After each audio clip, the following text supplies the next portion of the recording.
Philosophers talk about understanding our mental states, feelings like awe, by getting stories, right? Stories is a basic property of the human mind. We tell stories about everything. We've been telling stories since we were Homo sapiens, hundreds of thousands of years. And so what we did in this new spirit of social science is we gathered stories of awe from 26 countries from around the world. This isn't just Western Europeans writing about awe or Californians sitting in a hot tub. This is people from Mexico and India and Brazil and Poland and Germany and Canada and New Zealand and Japan and China and South Korea and Russia. We gathered stories from all over the world. We had speakers of 20 languages translate the stories. It took us about 2 years to classify the stories of awe into 8 wonders of the world. Just think about your own experience of awe as I tell you where we find this remarkable emotion in our daily experience. As Deborah said, mystical experiences in spirituality, yoga, meditation, singing in the choir this morning, people feel awe. Big ideas, the idea of quantum physics or free markets or liberty and freedom. Nature, very obviously, a great American tradition that we'll talk about. Life and death. This was very interesting, and I'll return to this in the last 15 minutes of my conversation. The life cycle stirs us to feel awe. The beginning of life with birth, a universal elicitor of awe. Watching people leave this physical universe, also a deep source of awe. Moral beauty. Visual design. If I asked all of you to think about a moment of awe, some of you might think about cathedrals or paintings or the operations of a BMW in the machine, right? Just the beauty of visual design can make us feel awe. Collective effervescence, I'll do a very interesting demonstration of collective effervescence in a few minutes. Just when we start all moving together, sort of feeling together, thinking together, becoming a collective mind is a source of awe. And then one of the great mysteries in the scientific literature, but a very powerful source of awe is music.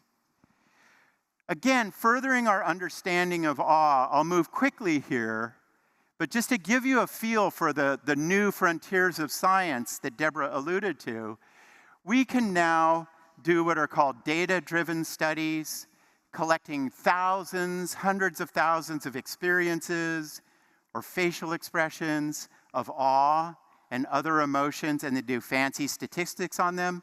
What that helps us do is portray spaces of experience like this picture here. And if I had a pointer, I would show to you, this is people responding to short little videos, how they feel. We can map 27 distinct experiences and differentiate, very importantly, a feeling of awe from a feeling of beauty. If you feel awe here at Chautauqua, looking at the lake, that really differs from just a feeling of more calm beauty.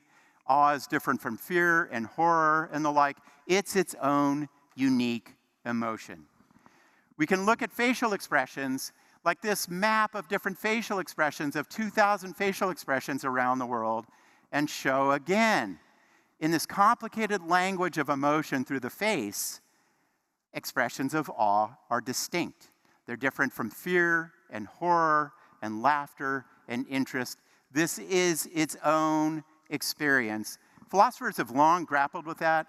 Immanuel Kant, Edmund Burke. How do we differentiate the sublime from the beautiful?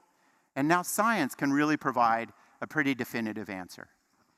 So I approach emotions in the spirit of Charles Darwin and Jane Goodall and others as evolved products, as things that have been shaped by our mammalian evolution. Does awe have deep evolutionary roots? Is it part of all humans' experience, even all social mammals' experience? I believe that it is, and find inspiration from an observation of Jane Goodall, who observed her chimpanzees that she studied and lived with for decades, doing something called a waterfall display. Chimpanzees, when they encounter vast forces in nature, waterfalls, big winds, rushing rivers, giant trees swaying in the wind. They do this interesting display where they fluff up their fur, which we call piloerection or goosebumps. How many of you have had a goosebumps experience at Chautauqua? You get this ripple of tingles up your back. You start weeping and you're inviting people that you don't know to go camping with you. That is awe. That is goosebumps. It's this fascinating physiological response. Jane Goodall observed that these chimpanzees, when they're around nature, fluff up their fur, they rock, they gather things that they like to touch and consider sacred objects, and they stare in absorption, looking at the river or the trees or listening to the wind, which we'll do on our awe walk today, leading Jane Goodall to say, such wisdom here. I couldn't help feeling that this waterfall display or dance is perhaps triggered by feelings of wonder and awe we feel. Why wouldn't they also have some kind of feelings of spirituality, which is really being amazed at things outside of yourself? We are in a crisis of self-focus in our culture and narcissism. Here is an emotion, as Jane Goodall says, that takes us out of ourselves, beginning in our chimpanzee relatives.